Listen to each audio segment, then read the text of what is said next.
Hai teman-teman, apa kabar?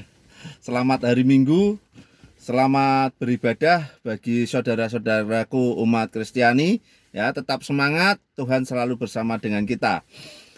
Teman-teman yang saya hormati dan saya banggakan, pada kesempatan hari ini kita akan ambil tema dengan judul apa yang salah dengan perekrutan menteri, ya. Sehingga ada menteri-menteri yang harus melakukan tindak pidana korupsi, ya. Mari kita ulas teman-teman. Selalu untuk like, subscribe di channel YouTube saya agar hari lepas hari kita bisa terus saling berbagi dan saling memberkati satu sama lain. Teman-teman yang saya hormati dan saya banggakan, kita tahu dalam satu pekan ini ya KPK menangkap ya atau menetapkan 2 tersangka kasus tindak pidana korupsi yang melibatkan 2 menteri. Ya, yang pertama adalah Menteri KKP, ya, Pak Edi Prabowo, yang tersandung kasus tindak pidana korupsi yang diduga pengadaan ekspor benih, ya, benih lobster. Ini masih dalam tahap penyidikan tentunya, ya, karena belum dilimpahkan ke kejaksaan. Dan yang baru-baru ini ya kemarin di Kementerian Sosial itu juga terjadi tindak pidana korupsi yang juga melibatkan pejabat-pejabat di Kementerian Sosial. Dan tadi pagi Menteri Sosial Pak Juliari Batubara juga menyerahkan diri, sekarang masih dalam proses penyidikan, ya, masih dimintai keterangan, ya, Pak Juliarinya di gedung KPK.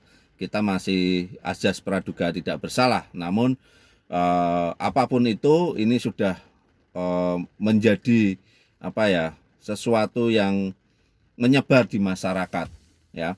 Nah, lalu apa yang salah sebenarnya dalam sistem perekrutan para menteri di pemerintahan, ya?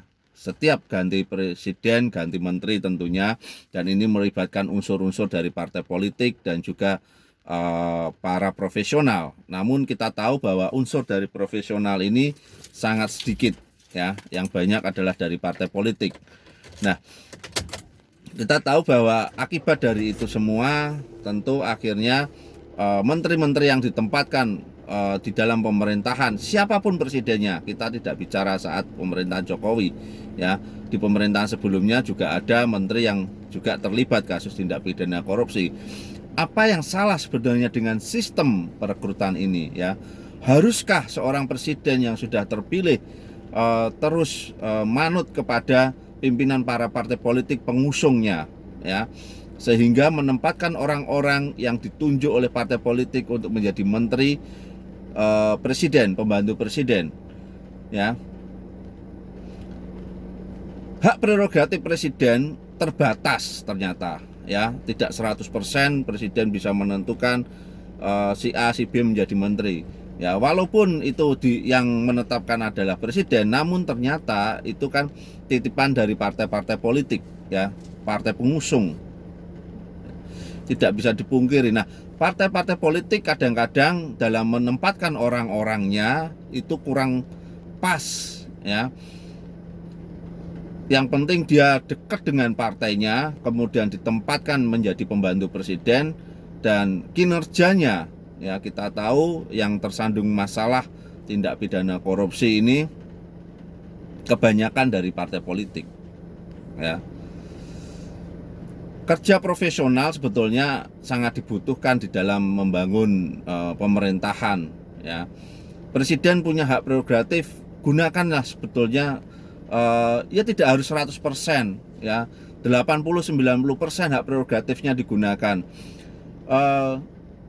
Menteri-menteri dari unsur profesional saya kira itu sangat kredibel, ya, walaupun ini memang dilematis, ya.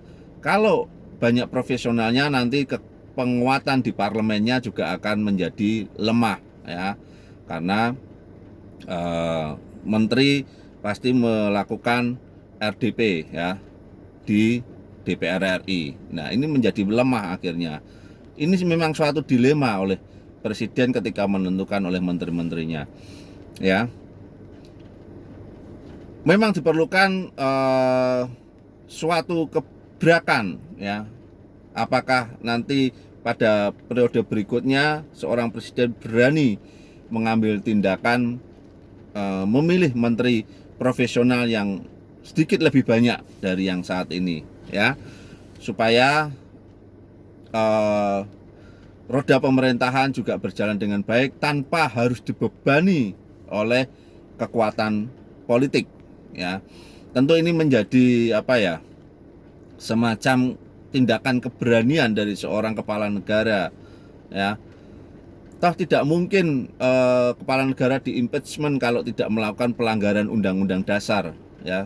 Kalau hanya memilih menteri-menteri profesional, saya kira tidak sampai terjadi tindakan impeachment DPR RI terhadap presiden, ya. Mudah-mudahan ini menjadi pembelajaran kita bersama agar kedepannya, ya, pemerintahan ini benar-benar diisi oleh orang-orang yang profesional. Terima kasih, Tuhan selalu beserta dengan kita. Amin.